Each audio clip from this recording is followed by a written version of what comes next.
नमस्कार दोस्तों, आज मैं आपको सुनाने जा रही हूँ उर्दू एवं हिंदी के प्रसिद्ध कथाकार, उपन्यासकार, कवि तथा नाटककार उपेंद्र नाथ अश्क द्वारा लिखी हुई कहानी ये मर्द। किसी किस्म के एहसास के बगैर गोविंद ने चुपचाप लक्ष्मी की चारपाई के इर्द गिर्द पर्दे लगा दिए। पर्दे जो लकड़ी के फ्रेम में सफ़ेद कपड़ा लगाकर बनाए गए थे और हस्बे ख्वाहिश खोले या बंद किए जा सकते थे। तब मिस सुल्ताना और बकेटी तेज तेज चलती हुई आईं और उनके बाद मतीन और संजीदा डॉक्टर साहब अपने भारी कदम आहिस्ता आहिस्ता उठाते हुए पर्दों के अंदर चले गए। कुछ लम्हे तक कमरे में खामोशी छाई रही। सिर्फ छत पर लगे हुए सफ़ेद पर्दों वाले पंखे अपनी पूरी रफ्तार से घर घर करते रहे और जून की तपती दोपहर अपनी गुनूदगी की सी हालत में चुपचाप पड़ी रही। यकायक पर्दे के पीछे से कुछ उखड़ी उखड़ी सांसों की आवाज़ आई, फिर लक्ष्मी के बहके बहके अल्फाज और फिर सुल्ताना की लंबी सांस। डॉक्टर ने कहा, स्ट्रेचर ले आओ। और ये कहकर पर्दे के पीछे से निकलकर वो जैसे आए थे वैसे ही चले गए। उनके पीछे रूमाल से आंखें पोंछती हुई सुल्ताना निकली। दूसरी बीमार औरतें तजस्सुस भरी नज़रों से उसकी तरफ देख रही थीं। उसके निकलते ही रशीदा ने पूछा, क्यों? खत्म हो गई, भरे गले से सुल्ताना ने जवाब दिया। आखिरी वक्त क्या कहती थी? सुरती बोली, सिर्फ एक बार खन्ना साहब को याद किया और बस। और ये कहकर आंसू पोंछती हुई सुल्ताना जल्द जल्द स्ट्रेचर लेने चली गई। लक्ष्मी अपने खाविंद को खन्ना साहब कहकर पुकारा करती थी। वो लाहौर में ही मुलाजिम थे और हर 7वें दिन बाकायदा उसे देखने आते थे। कोई ऐसे खुश शक्ल तो न थे, मगर ऐसे भी नहीं कि बदसूरत कहे जा सकें। उनकी आंखों में कुछ ऐसी बात थी कि आदमी बेसाख्ता उनकी तरफ खिंच जाता था। और फिर इतनी बातें करते थे, इतने कहे लगाते थे कि जब वो आ जाते तो अस्पताल की इस खामोश और साकिन फिजा में जिंदगी सी दौड़ जाती। फ़कत लक्ष्मी ही उनके आने का इंतज़ार करती हो, ये बात नहीं। इस खुले और कुशादा कमरे में लोहे की सख्त बेदर्द चारपाइयों पर लेटी हुई बुखार, हरारत, दवा, परहेज की बातें सुन सुनकर आजिज आई हुई दूसरी बीमार औरतें भी उनके आने की राह देखा करती थीं। वो बातें चाहे अपने रिश्तेदारों से करती हों, लेकिन कान उनके उधर ही लगे रहते थे। और लक्ष्मी, वो तो न जाने ये 7 दिन कैसे काटती थी। हंसती थी, दूसरों को हंसाती थी, लेकिन इस तमाम हंसी ठट्टे में अपने खाविंद का इंतजार जैसे उसके दिल के किसी न मालूम गोशे में छुपा रहता था। और कौन जानता है कि हंसी कह कहे अस्पताल में एक बार तुलुआ होकर फिर गुरूब ही न होने वाले दिनों का काटने का महज बहाना न थे। ये बात भी नहीं, उसे अपने खाविंद से इतनी मोहब्बत इस मोहलिक बीमारी के दिनों में हुई। उसी दिन जब शादी के बाद 1 महीना गुजार कर वो अपने मैके वापस आई थी, तो उसकी सहेलियों ने जान लिया था कि बस्ती की आज़ाद फिजा में दिन रात खेलने वाली, गली मोहल्लों को अपने कहकहों से गुंजा देने वाली लक्ष्मी अब मोहब्बत की जंजीरों में जकड़ी गई है। जब सहेलियां उसे चारों तरफ से घेर कर बैठ गईं, तो उसने फ़क्र से कहा था, उनकी बात पूछती हो? वो तो मुझे पल भर के लिए भी अपनी आंखों से ओझल नहीं होने देते। कितनी कितनी देर मेरी तरफ देखते रहते हैं और कहते हैं। फर्त ए हया से उसने अपना चेहरा हाथों में छुपा लिया था और फिर सहेलियों के इसरार पर उसने गुलाब बन बन कर कहा था, कहते हैं, तुम तो स्वर्ग की देवी हो, मैं तुम्हारी पूजा करता हूँ। सत्या की रश्क भरी आंखों ने तब देखा था कि उसकी ये बात अपने खाविंद से हर हिंदू औरत को जो मोहब्बत होती है उसकी ही मजहर नहीं, बल्कि इस हकीकत पर बनी थी जिसकी तायीद उसका रोआ रोआ कर रहा था। तब अपने खाविंद की बेइल्तिफाती का ध्यान आ जाने पर एक सर्द आह उसके दिल की गहराइयों से निकल गई। सावित्री ने अपने हसद का इजहार एक दूसरे ही तारीख से किया। खिसियानी सी हंसी हंसते हुए बोली, हाँ बहन, उन्हें मोहब्बत क्यों ना होगी। एक बार हाथ से गंवाकर ही आदमी किसी चीज़ की कदर करना सीखता है। इस फिक्रे में जो तंज पिन्हा था, उसकी तरफ ध्यान दिए बगैर सादा लोह लक्ष्मी ने मसरत की रो में सहेलियों को अपनी इस 1 महीने की इज्जतबाजी जिंदगी की 20 कहानियां सुना डाली थी। किस तरह उसके शौहर उस पर जान छिड़कते हैं, उसे आंखों से ओझल करना पसंद नहीं करते, दफ्तर में न जाने कैसे वक्त गुजारते हैं। पहली बीवी, वो कहते हैं वो तो गंवार और बेवकूफ़ थी, तुम्हें पाकर तो मैंने जिंदगी की मसर्रतें पाल ली हैं। तारा ने तब हंसते हुए कहा, सास को ये सब कुछ भाता कैसे होगा? उनके दिल की मैं क्या जानूं?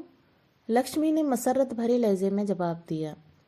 लेकिन मीठी तो वो ऐसी हैं जैसे मिस्री, बोलती हैं तो रस घोल देती हैं।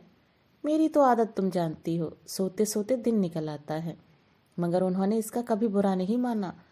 वो खुद 4 बजे अलसुबह उठकर नहा धो पूजा पाठ कर घर का सब काम खत्म कर देती हैं। मैं कुछ करने की कोशिश भी करूं तो कहती हैं, तुम्हें ही तो करना है बहू, मैं कब तक बैठी रहूंगी।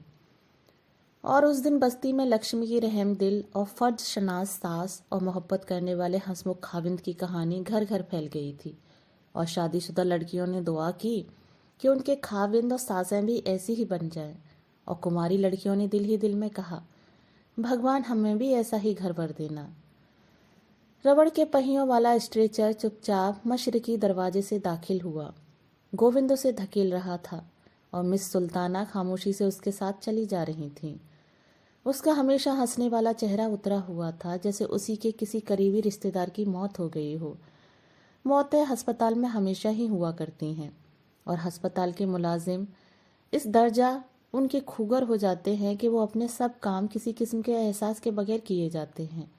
लेकिन लक्ष्मी से सुल्ताना को मोहब्बत सी हो गई थी।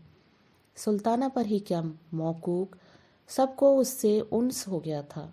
उसने अपनी इज्जतबाजी जिंदगी के कितने ही वाकयात एक अजीब सादगी से बयान किए थे। अपनी सास के मुताल्लिक उसके दिल में जो बुलंद ख्यालात थे, उन्हें हवा होते देर नहीं लगी। वही जवान जो पहले रस की धारें बहाती थी, बाद को जहर भी उगलने लगी। खन्ना साहब तब मुलाजिम नहीं हुए थे, मगर घर की सियासियात में वो माहिर थे। अपना काम चालाकी से निकालना जानते थे। माँ के सामने चुप रहते, लेकिन तन्हाई में कहते, लक्ष्मी, इन सब कसूरों के लिए मैं तुमसे माफ़ी चाहता हूँ। और तब उसे सास की झिड़कियाँ, ताने, कोसने, गालियाँ बिल्कुल भूल जाती और खाविंद से उसकी अकीदत कई गुना बढ़ जाती। वो साथ हैं तो फिर चाहे सारा जहान खिलाफ हो जाए, वो सब की मुखालिफत खुशी खुशी झेल लेगी। जीना चाहते हुए भी सास को खुश करने के लिए उसने भगवती दुर्गा की पूजा सीखी और अपनी सहल अंगारी को छोड़कर मेहनत से काम करने की आदत भी डाली। लेकिन इन सब बातों के बावजूद सास के तेवर न बदले। उसकी झिड़कियाँ, ताने, कोसने बदस्तूर जारी रहे। मगर लक्ष्मी ने सब कुछ हंस हंस कर सहना सीख लिया था। हाँ, एक बार जब जलता हुआ घी गिर जाने से उसके हाथ जल गए थे और अभी आराम भी न आने पाया था कि उसकी सास ने कपड़ों की भरी गठड़ी उसके सामने रख दी थी, तो उसकी हमेशा मुस्कुराने वाली आंखें भर आई थीं। कपड़े धोते धोते उसके छाले फूट गए थे। तब अंदर कमरे में जाकर वो खूब जी भर कर रोई थी। और जब खन्ना साहब आए थे तो उसने कहा था, मुझे इस नरक से छुटकारा दिलाओ। माँ अगर धन वाली हैं तो क्या इसलिए ये नरक की अजियतें बर्दाश्त की जाएं? तुम्हारे साथ तो मुझे सूखी रोटी पसंद है, मगर ये जुल्म तो अब नहीं सहा जाता। खन्ना साहब ने उसे तसल्ली दी थी और मुस्तकबिल के तसब्बुरात का ठंडा फाहा उसके जलते हुए जख्मों पर रख दिया था। उन्होंने क्या क्या कुछ न कहा था। जब वो मुलाजिम हो जाएंगे तो उसे अपने साथ लाहौर ले जाएंगे। माँ तो नवा शहर ही में रहेगी और वहाँ लाहौर में अनारकली माल, लॉरेंस बाग, सिनेमा, तमाशे, नुमाइशें और उन्हीं मसरत बख्श तसब्बुरात में गुम होकर वो अपने छालों की टीस, अपने दिल का दर्द सब कुछ भूल गई थी। लेकिन संग दिल किस्मत। जब वो दिन आया और खन्ना साहब लाहौर ही में सिविल सेक्रेटरीट में मुलाजिम हो गए तो वो दिक जैसी बीमारी में मुब्तला हो गई। आहिस्ता आहिस्ता चलता हुआ स्ट्रेचर पर्दे के पीछे पहुंचा और कुछ लम्हे बाद सफ़ेद चादर में लिपटा हुआ हड्डियों का एक ढांचा लेकर दोनों तरफ बिछी हुई चारपाइयों में से होता हुआ मगरिबी दरवाजे से बाहर निकल गया। डॉक्टर साहब बरामदे ही में खड़े थे। वहीं से उन्होंने कहा, मुर्दा खाने में ले जाओ, तब तक खन्ना साहब आ जाएंगे। लहना सीन तो कब का गया हुआ है। पल भर के लिए बीमार औरतों के दिल धक धक करने लगे, लक्ष्मी का नहीं, वह नातवा दिल जो मुरझाया हुआ मौत की इस सफ़ेद चादर में लिपटा हुआ मदकूक जिस्म सबकी आंखों के सामने फिर गया। दिख की इन सब मरीजाओं में आखिर यही तो हस्र होता है। मौत से भी ज़्यादा अंदोहनाक अपने ही जैसी बीमारी से किसी को मरते देखना और खुद तिल तिल करके मरना। बहुतों की आंखों के सामने अंधेरा सा छा गया और बाज के आंसू बहने लगे। पर्दे के पीछे से निकलकर मिस बकेटी गुसलखाने में हाथ साफ करने चली गई तो हमेशा दूसरों का दुख दर्द बांटने वाली रहमदिल सुल्ताना ने इस गमनाक माहौल को कुछ बदलने की कोशिश की। हमेशा यही तो होता था, जब कोई मरीजा इस भयानक बीमारी के हाथों नजात पाती थी और कमरे में मौत की उदास खामोशी छा जाती थी तो मिस सुल्ताना अपने मीठे तसल्ली आमेज लहजे में अपनी दिलचस्प बातें, अपने हैरत अंगेज किस्सों से उस मौत की खामोशी को दूर करने की कोशिश किया करती थी। बरस डेढ़ बरस से लक्ष्मी भी इस काम में उसका हाथ बटाती आई थी, लेकिन आज वह खुद ही मौत की गहरी खामोशी में समा गई थी। घड़ी ने टन-टन 2 बजाए। टेम्परेचर लेने का वक्त हो गया था। दिल में उठते हुए आंसुओं के तूफान को जबरदस्ती रोककर दबा में पड़े हुए थर्मामीटर को हाथ में लिए और मुस्कुराने की कोशिश करते हुए वो रशीदा की चारपाई के पास पहुंची। लेकिन आज सही बिस्यार के बावजूद वो लक्ष्मी की मौत को हंसी के पर्दे में न छुपा सकी। रशीदा ने कहा, मिस साहिबा, लक्ष्मी भी चली गई। थर्मामीटर को रशीदा की जबान के नीचे रखकर सुल्ताना ने एक लंबी सांस ली और नब्ज की रफ्तार देखते हुए उसकी कलाई थाम ली। सुरती ने कहा, आखिरी वक्त तक अपने खाविंद का नाम उसकी जबान पर रहा। क्यों मिस साहिबा, खन्ना साहब भी उससे इतना ही प्यार करते होंगे? होंगे क्या, करते हैं। सुल्ताना ने रशीदा की कलाई को छोड़कर कहा, लक्ष्मी को मरना भी इसीलिए सहल हो गया। मैं तो सोचती हूँ मोहब्बत करने वाला खाविंद जिस खुशकिस्मत के पास है, मौत उसे कुछ भी तकलीफ नहीं पहुँचा सकती। बेहोश होने के कुछ देर पहले जब उसे मालूम हो गया कि उसका आखिरी वक्त बस अब नज़दीक ही है, तो मुझसे उसने क्या कहा था, मिस साहिब, जाने वो क्यों नहीं आए। इस बार तो उन्हें आए 15 दिन हो गए। इस वक्त जी चाहता है काश वो मेरे पास होते। फिर खुद ही हंसकर बोली, मिस साहिबा, मैं भी कितनी बेवकूफ़ हूँ। वो ना भी आए तो वो मुझसे दूर हैं क्या? मेरे दिल में तो हर वक्त उन्हीं की तस्वीर रहती है और मैं ही उनसे क्या दूर हूँ। कई बार उन्होंने कहा है, लक्ष्मी, तुम तो हर वक्त मेरे पास रहती हो। बारहा काम करते करते तुम्हारा ख्याल आ जाने से गलती हो जाती है। इसके बाद वो बेहोश हो गई थी। मरते दम भी जब उसे होश आया तो खाविंद का नाम ही उसकी जबान पर था। ये कहते हुए भीगी आंखों को पोंछ घड़ी देखकर सुल्ताना ने थर्मामीटर रशीदा के मुंह से निकाल लिया और हरारत नोट करने के लिए चार्ट उठाया। सुरती ने पूछा, लेकिन मिस साहब, ये गहनों की बात क्या थी? जब भी खन्ना साहब आते थे उनका जिक्र जरूर छिड़ जाता था। जब से गहने ले गए बस एक बार ही तो आए हैं। फिर थर्मामीटर को दबाव में डालकर और दूसरा उठाकर सुरती को देते हुए उसने कहा, मैंने पूछा नहीं, लेकिन जब लक्ष्मी आई थी तो सब गहने साथ ही ले आई थी। उसकी सास नहीं चाहती थी कि वो एक भी गहना साथ ले आए। आखिर अस्पताल में इतने गहनों का काम भी क्या है? बावजूद चूड़ियाँ, माला, लॉकेट, कोई एक गहना हो तो गिनाओ। न जाने क्यों उसे गहनों से इतनी मोहब्बत थी। सास तो मरते दम तक न ले जाने देती, लेकिन खन्ना साहब अपनी माँ को समझा बुझाकर ले आए थे। यहाँ मरीजों को गहने पहनने की इजाज़त नहीं। डॉक्टर साहब ने समझाया कि उन्हें साथ नहीं लाना चाहिए था। अब भी बेहतर है कि उन्हें खन्ना साहब के हवाले कर दो, लेकिन वो गहने अपने पास ही रखना चाहती थी।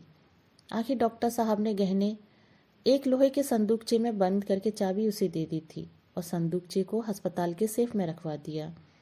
उस चाबी को वह लहजा भर के लिए भी जुदा न करती थी।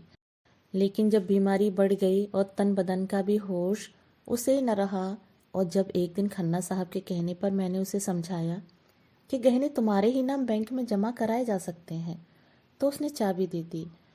यही एक बात लक्ष्मी में मुझे अजीब नजर आई, लेकिन शायद उन्हीं के जरिए वो अपने आप को जिंदा समझती थी। उसी रात उसने मुझे पास बुलाकर कहा था, मिस साहिबा, अब मैं बहुत देर तक जिंदा नहीं रहूंगी। सुरती की जबान थर्मामीटर की वजह से दुखने लगी थी। आखिर उसने खुद ही उसे निकालकर मिस सुल्ताना को दे दिया। चौंक कर सुल्ताना ने थर्मामीटर ले लिया और टेम्परेचर देखने लगी। सुरती ने कहा, ये तो ठीक है मिस साहिब, लेकिन गहने लेने के बाद खन्ना साहब ने हर हफ्ता आना क्यों छोड़ दिया? 2 हफ्ते गुजर गए उन्हें आए हुए। रशीदा बोली, बीमार ना हो गए हों, नहीं तो गर्मी सर्दी बारिश धूप उन्होंने किसी बात का कभी ख्याल नहीं किया। बाकायदा हर हफ्ते आते रहे। और मैं तो सोचती हूँ मिस साहब, लक्ष्मी की मौत की खबर सुनकर उनके दिल पर कैसी गुजरेगी। अपनी बीवी से किसी को ही ऐसी मोहब्बत होगी। तब शायद स्ट्रेचर मुर्दा खाने में पहुंचाकर गोविंद वापस आया और उसके पीछे डॉक्टर साहब भी आए। पर्दे के पीछे पहुंचकर गोविंद ने पूछा, कपड़ों को लपेट दूं डॉक्टर साहब? डॉक्टर साहब उसके पास जाकर खड़े हो गए। बोले, अस्पताल की चादरों को डिसइंफेक्टर में डाल दो और बाकी का सामान पड़ा रहने दो। अभी शायद खन्ना साहब या उनका आदमी आ जाए। हाँ, गद्दे बाहर धूप में डाल दो। उसी लम्बे बरामदे के पास सीढ़ियों पर से साइकिल फेंककर हाँफता हुआ पसीने से तर लहना सिंह अंदर आया। डॉक्टर साहब ने आगे बढ़कर पूछा। लहना सिंह ने सिर हिलाया। उसकी सांस फूल रही थी, जवाब न बन पड़ता था। जरा तल्खी से डॉक्टर साहब ने पूछा, मिले या नहीं? कहा नहीं। तुमने कहा कि लाश को आज शाम से पहले ले जाएं। थूक निकलकर लहना सिंह ने कहा, वो तो शादी करने अपने घर चले गए हैं। ठंड से टेम्परेचर का चार्ट मिस सुल्ताना के हाथ से फर्श पर गिर पड़ा और रशीदा ने जैसे घबराकर चीखते हुए कहा, मिस साहिब, मिस साहिब। दोस्तों, अभी आप सुन रहे थे उपेंद्र नाथ आशिक द्वारा लिखी हुई कहानी ये मर्द। दोस्तों, कहानी पसंद आई हो तो मेरे चैनल को लाइक शेयर और सब्सक्राइब जरूर कीजिएगा। धन्यवाद।